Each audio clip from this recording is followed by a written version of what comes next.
Hello, my name is Isabel Munoz and my topic is migrations and borders. I'll be focusing on migration of Latin American people to the United States. The artists I chose either participated in this journey or focused on a specific part of it. To begin with, I'll give a brief explanation of how migration to the U.S. started. In 1847, the United States invaded and conquered Mexico, and the Treaty of Guadalupe Hidalgo was signed on February 2, 1848.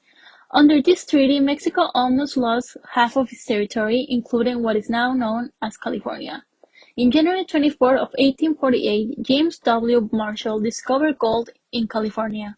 However, the gold rush started only after President James Polk validated its discovery in December 1848. Thousands of Latinos headed to California to join the mining camps. Later on, the economy grew in the West with agricultural jobs and railroad construction. This and the Mexican Revolution led to the first 20th century Great Migration of Mexicans. But once the Great Depression started, it interrupted migrations. With job scarce and facing xenophobic hatred, some Latins voluntarily left the United States. Once the World War II started, many growers argued that the war will bring shortages in low-paying agricultural jobs. So, between 1942 and 1964, the U.S. granted temporary work contracts to several millions of Latino workers through guest workers programs. One of them was the Bracero Program. It was controversial because people desperate for work were willing to take arduous jobs at wages scorned by most Americans.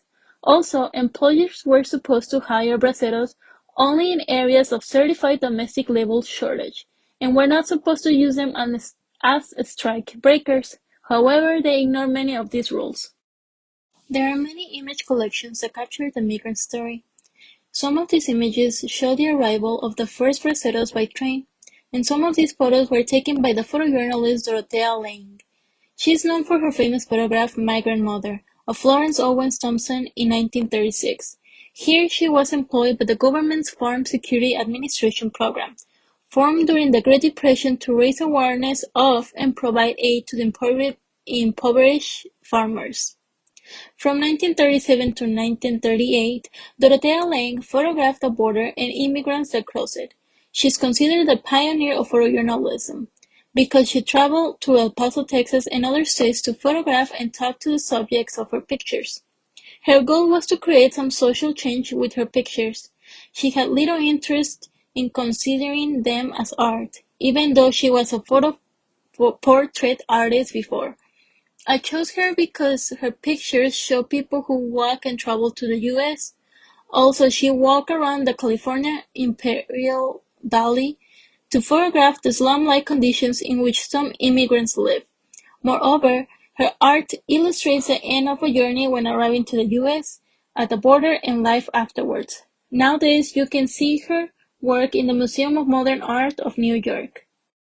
Migration patterns have been very different in the past 50 years, both because of the law and the changing political economy in the United States and other countries in Central and South America. The second artist I'm presenting is Don Bartletti. Sorry for the wrong pronunciation. He's the first American photojournalist who wrote La Bestia. This is a train migrants use to get from southern Mexico to the U.S. border when they cannot afford a bus ticket or a smuggler and they want to avoid immigration checkpoints of La Migra. It is a violent way to travel because of street assaults, beatings, extortions at gunpoint, or being thrown from the train, which means death or injury or mutilation or a combination of some.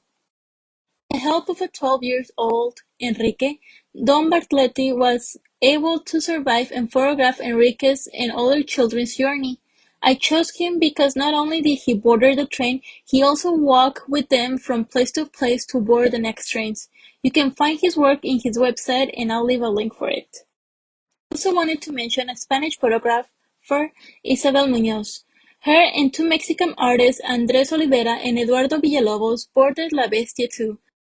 They took 3 train trips from Arriaga to Ixtepec.